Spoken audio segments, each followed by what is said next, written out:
여러분 안녕하세요. 오늘은 Chapter 6 Inflection에 우리가 지난 시간에 이어서 6.3부터 들어가긴 할 텐데요.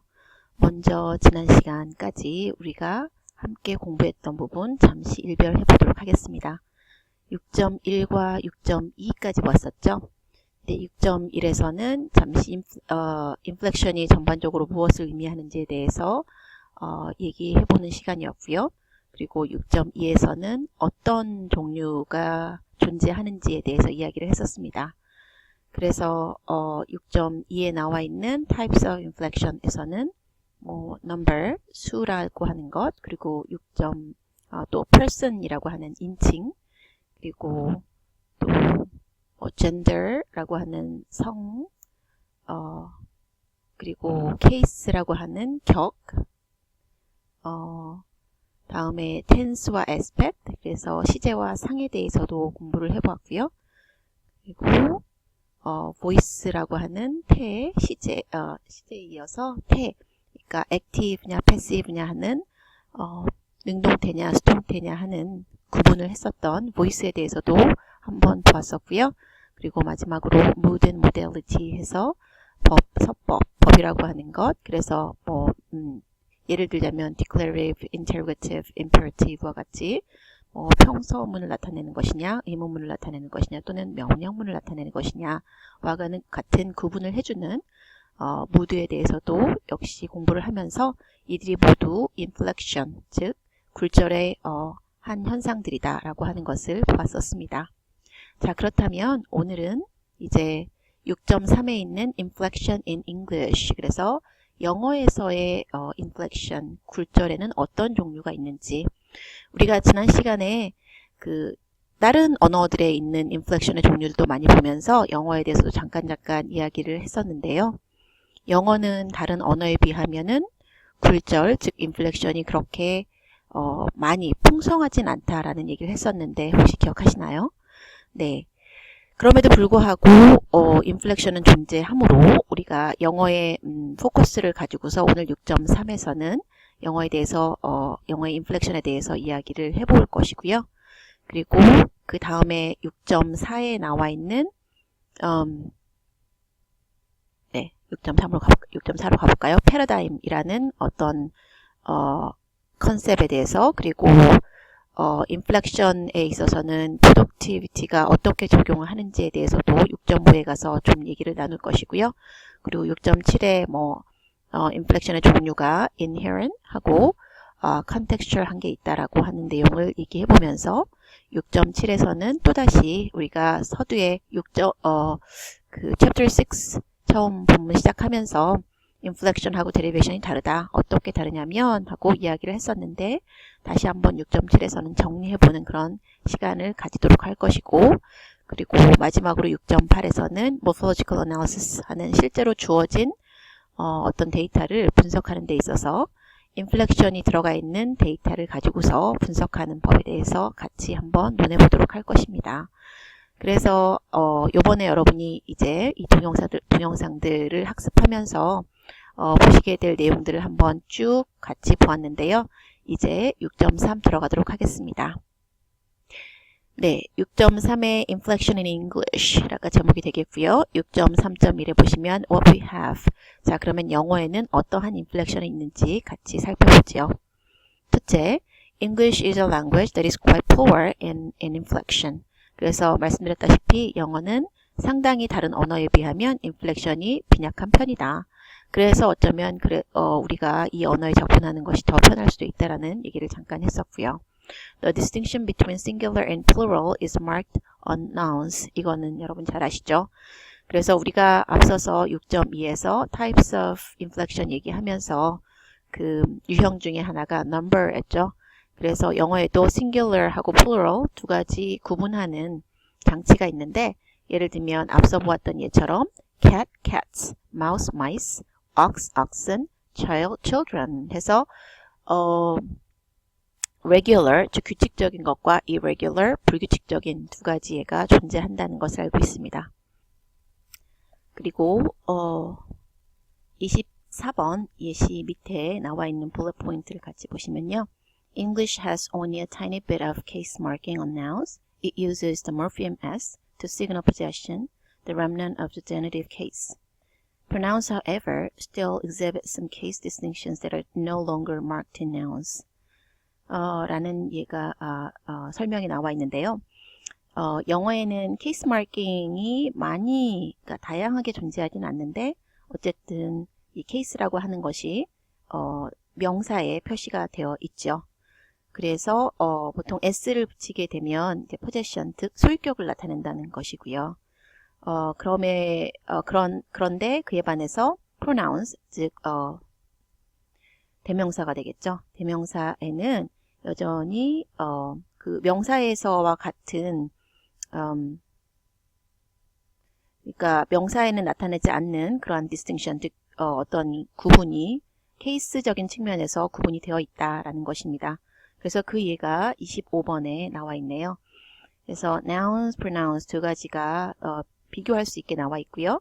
일단 명사의 경우에는 뭐 mother, child 하면은 singular non-possessive일 경우 이렇게 되는데 singular possessive, 그래서 소유격이 된다. 그러면 mothers, childs 이렇게 되고 plural 경우에는 mothers하고 children, 그래서 non-possessive인 경우에 그렇고 plural possessive다. 그래서 만약에 복수형인데 여기에 apostrophe s가 붙어야 된다. 그러면 이렇게 된다는 거는 여러분이 규칙적인 것은 잘 알고 있죠. 그래서 mothers에 apostrophe가 붙고 children은 불규칙 그 자체로 불규칙이고 s가 붙지 않고 그래서 apostrophe s를 붙여서 소유격을 만들 수 있다라는 것.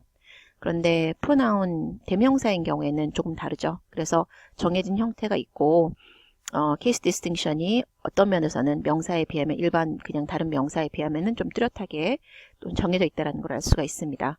그래서 singular subject다 그러면 I, you, he, she, it 이런 식으로 나오고 object다 그러면 me, you, him, her, it과 같이 나오고 또 소유격도 정해져 있고요. 또 plural subject, plural object 그리고 plural possessive와 같이 이렇게 형태가 정해져 있다라는 것을 케이스에 따라서 형태가 정해져 있다라는 것을 알 수가 있습니다. In verbs, number is only marked in the third person present tense where s signals the singular subject. 이거는 우리가 잘 아는 바와 같이 영어에서는 3인칭 단수 현재일 때 이것을 표시하기 위해서 동사에 s가 붙지요. 그래서 그 얘기를 하는 건데 동사인 경우에는 그러니까 즉 number 수를 표시하는 것이 정말 흔하게 많이 일어나는 것이 모든 동사에 많이 일어나는 것이 아니고 이게 3인칭 단수 현재일 때만을 표시하는 s가 이제 존재한다라는 것입니다. English verbs inflect for past tense but not for future, and there are two participles present with ing and past with ed that together with auxiliary verbs help to signal various aspectual distinctions. 그렇네요. 그래서 영어의 경우에는 이게 이제 과거형임을 나타내는 것이 존재를 하죠. 그런데 여기에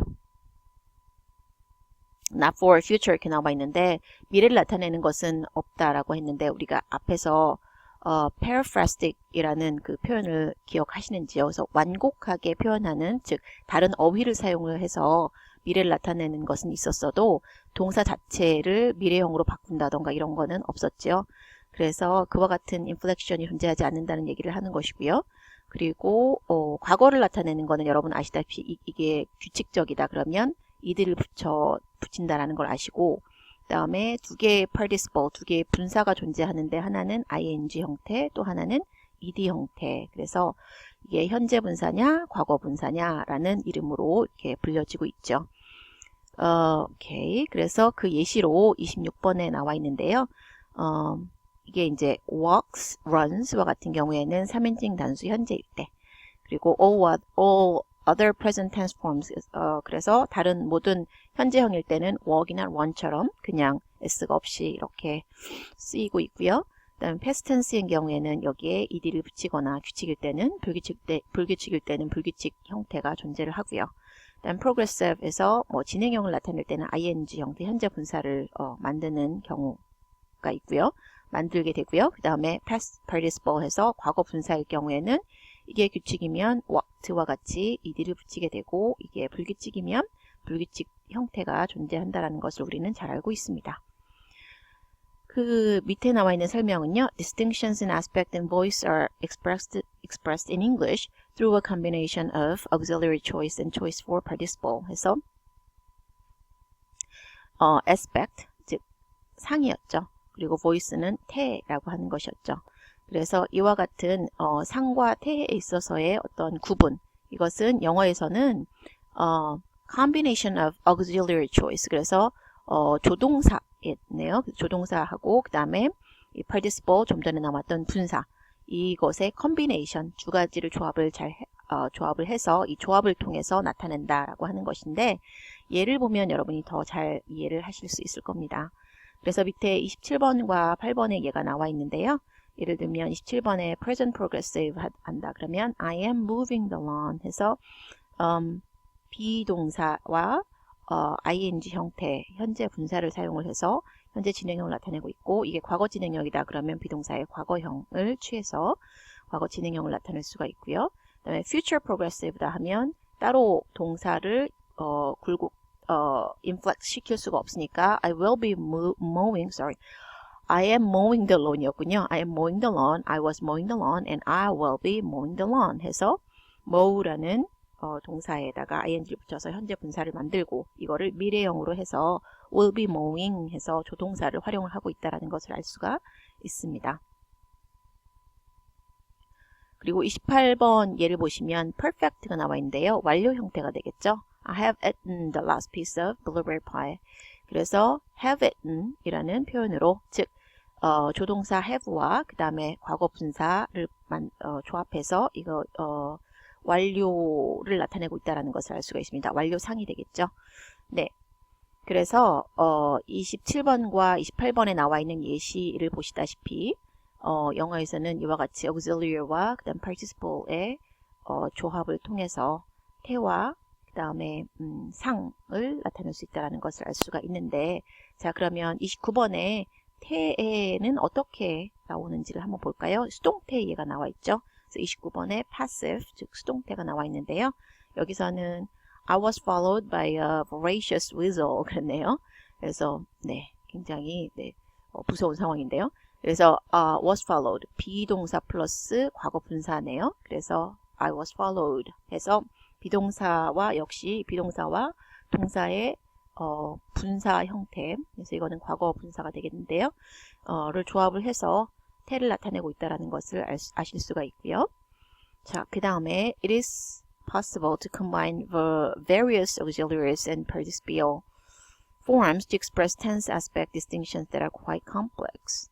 그래서 예를 들면 past perfect, progressive, passive sentence와 같이 시제가 과거이고 그 다음에 완료상에, 진행상에 passive, 즉 수동태인 그러한 문장을 만들 때는 I had been being followed by a voracious weasel와 같이 이들을 순서대로 잘 조합을 하셔야 되겠죠, 물론. 그래서 이 tense와 aspect를 잘 나타낼 수 있다라는 것이고요. English has both regular and irregular inflections. 네, 영어에는 규칙적인 것과 불규칙적인 inflection이 다 존재한다. 네, 당연히 존재하죠. 그래서 all of our regular inflections are suffixal, but irregular forms are often formed by internal stem change, ablaut or umlaut, or by a combination of internal stem change and suffixation. For example, 30 나와 있죠. 네, 그렇습니다. 그래서 그 regular, 규칙적인 inflection인 경우에는요, suffixal, 즉 suffix를 활용을 한다는 것이고요. 그런데 이게 불규칙적이다. 불규칙적인 inflection인 경우에는 종종 internal stem change에서 예를 들자면 여러분이 앞선 챕터에서 보았던 ablaut, 그래서 모음 교체나 전환 같은, 또는 umlaut과 같은 그런 예를 들어서 그러한 장치로서 internal stem change를 함으로써 inflection을 보여주는 경우, 또는 internal stem change에다가 플러스 suffixation까지 같이 조합을 해서 inflection을 보여주는 경우도 있다라는 것입니다. 그래서 한번 예시를 보시면 30번에 irregular noun plurals에서 food이 fish 되는 internal stem change가 됐네요. 그래서 마우스가 마이스가 되는 또는 ox가 oxen이 되는. 그래서 en이 붙었으니까 여기는 뭐 suffix가 붙는 경우도 있고요. children도 마찬가지. 또는 alumnus 하면 alumni와 같이 그렇게 모음이 바뀌는 그러한 경우. 또는 datum이 데이터가 되는 경우와 같이 불규칙적일 때는 수의 변화가 있어서, 그러니까 플루럴로 바뀔 때, 그러니까 싱귤러를 플루럴로 바뀔 때 이와 같은 뭐 stem change가 있을 수 있고, 또는 irregular verb forms 같은 경우에, 그러니까 이제 동사가 inflection을 겪는 경우가 되겠는데요. 그래서 sing, sang, sung, sit, sat, sat, swing, swung, swung과 같이 여러분이 잘 아시는 그런 단어들이 좀 나와 있는데요. write, wrote, written, 또는 hold, held, held, tell, told, told, bring, brought, brought 해서 이제 물론 이와 같이 irregular noun plural 또는 irregular verb forms 이런 것들은 물론 여러분이 아셔야 되는 것들인데요. 그러니까 다 외우고 있어야 되는 그런 내용들이 되겠죠. 이게 규칙이 아니니까요. 그런데 이와 같은 그런 inflection들이 다양하게, 그러니까 internal stem change를 주로 겪는데 여기다가 플러스 suffixation까지 활용을 해서 인플렉션을 보여주는 수적인 수에 있어서나 또는 시제에 있어서나 또는 상에 있어서 이렇게 변화를 겪는다는 것을 보여주고 있습니다. 자, 그 밑에 나와 있는 설명은요. Irregular plurals and past tenses in English. 영어에 있어서 불규칙적인 어떤 복수 형태를 나타내는 것, 또는 past tense니까 과거 시제를 나타내는 것, 이런 것들을 뭐라고 했냐면 closed classes. closed class라는 거는 여러분이 어서 앞쪽에서 아마 들었던 그런 용어라고 기억을 하실 겁니다. 그런데 closed class 하면은 폐쇄된 그룹이라고 하는 건데, 이게 무엇이냐? They constitute a fixed list from which particular forms can be lost, but to which no new forms can be added. 그래서 이렇게 위에 나와 있는 불규칙적인 형태, 그게 명사이든 동사이든 불규칙적인 형태, 들은 closed class다. 즉, 더 이상 이게 닫힌 클래스니까 더 이상 여기에서 새로운 어떤 형태가 받아들여지지 않고, 또는 이미 기존에 존재하던 어떠한 굴절 형태들 중에서 없어지는 건 있어도 새로이 생성되어서 이 그룹에 끼게 되는, 그룹에 삽입이 되는, 영입이 되는 그러한 경우는 없다라는 것입니다. 그래서 closed class라고 했었죠. 아마 이거는 앞선 챕터에서 여러분이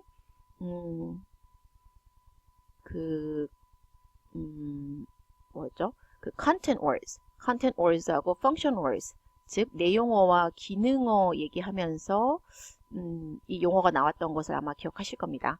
그래서 그 중에서 content words와 function words 중에서 function words, 즉 뭐 전치사나 접속사나 이와 같은 것들, 이 closed class에 해당이 됐었죠. 그래서 더 이상 뭐 이 전치사가 새로이 막 생성이 된다라든가 접속사가 새로이 생성된다라든가 이런 일은 없고, 그냥 기존에 있던 거 그대로 거의 보존이 되는, 또는 뭐 혹시라도 없어질 수는 있으나 새로운 멤버들이 생기지 않는 클래스를 얘기했었는데, 여기서도 마찬가지로 동사나 명사나 이런 인플렉션이 존재하고, 이 인플렉션을 특별히 irregular 할 때 이들은 closed class라고 부른다는 것입니다. 그리고 또 다른 설명이 바로 밑에 블랙 포인트에 나와 있는데요. regular plural and past tense endings의 경우에는 default endings라고 합니다.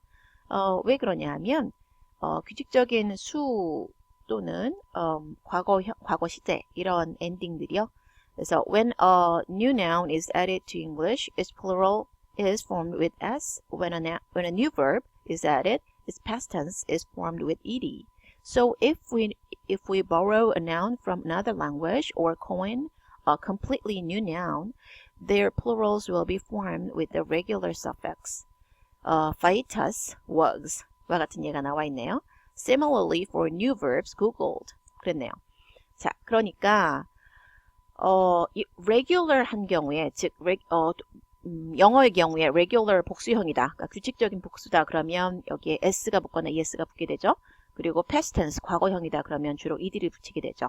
그래서 이와 같은 것들이 default ending이다. 그래서 새로운 신조어, 새로운 단어가 생기고 또는 다른 언어에서 영어가 아닌 다른 언어에서 차용어가 생기고 그러니까 어떤 어휘를 빌려오고 이렇게 하는 상황에서 새로이 들어온 어휘들, 새로이 만들어진 어휘들의 복수 형태, 이것이 명사다 그럼 복수형이 존재할 테니까요.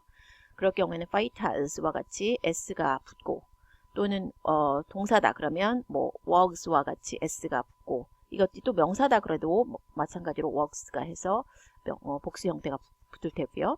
그리고 이것이 새로운 동사다. 구글과 같이 구글을 한다라는 동사로 쓰일 때는 구글에서 과거형이 시제가 그렇게 되겠죠. 그래서 새로이 생기는 신조어나 또는 새로이 들어오는 빌려오는 그러한 차용어들 이런 것들의 복수형이라든가 과거의 이게 동사의 과거 시제라든가 이런 것들은 이미 우리가 레귤러하게 알고 있는 그 엔딩들, 서픽스들을 붙이게 된다는 것입니다. 그래서 그와 같은 뭐 s나 ed와 같은 것들을 디폴트 엔딩이라고 부른다는 것이죠. 디폴트로 기본적으로 붙게 되는 거니까요. 오케이. 그다음에 밑에 챌린지는 이제 재밌으니까 한번 여러분이 갖고 있는 핸드아웃에도 다 나와 있죠. 그래서 지금 핸드아웃을 보시면서 한번 이 동영상 학습을 하신 후에 한번 풀어보시면 재밌을 것 같습니다. 네. 그리고 이어서 6.3.2로 한번 들어가 볼까요? 6.3.2에서는 Why English has so little inflection 이라는 제목으로 네, 함께 해보겠습니다. At one time, English had quite a bit more inflection than it now has. 그래서 영어의 역사를 보면 지금처럼 항상 똑같진 않았어요. 그래서 inflection의 측면에서도 예전에는 지금보다 inflection이 더 많았다는 것이죠. The earliest form of English, Old English, was spoken from about 450 to 1100 CE 그랬네요. 그래서 450 기원 후 450에서 410년 사이에 영어가 쓰였는데 그때는 Old English예요. 그래서 그 당시에 고대 영어라고 볼 수 있겠죠, 그렇죠? 그래서 그 영어에서는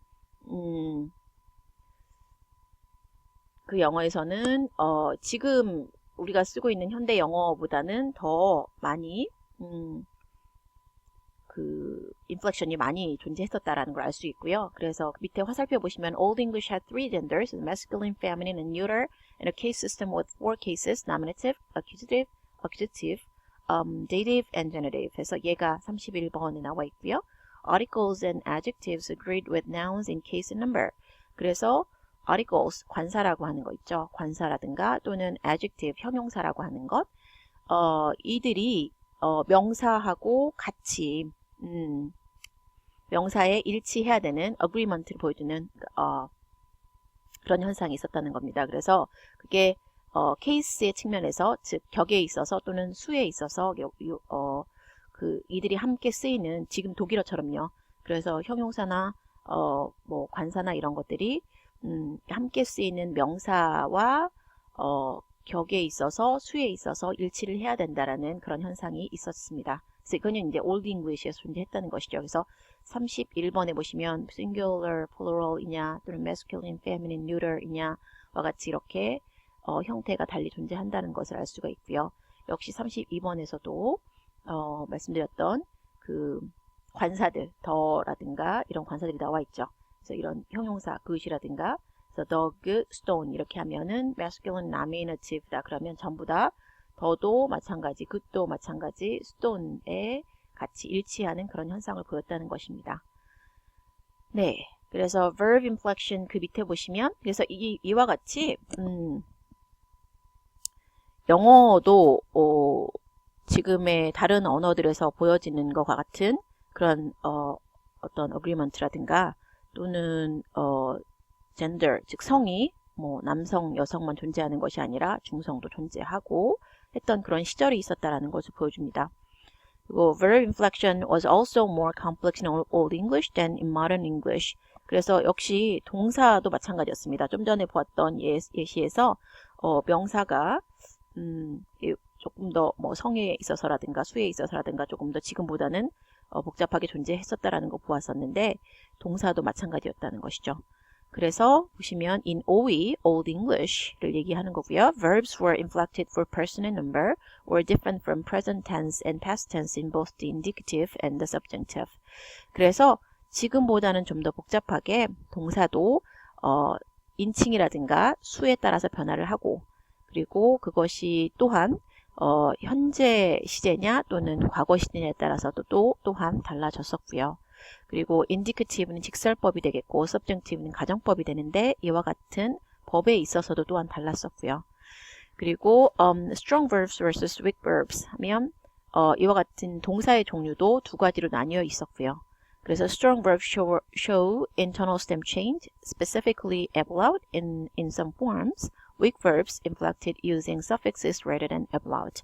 그래서 동사의 종류를 두 가지로 나누어서 strong verb다 하면은 internal stem change가 있었던 지금의 뭐 irregular verb와 같이요.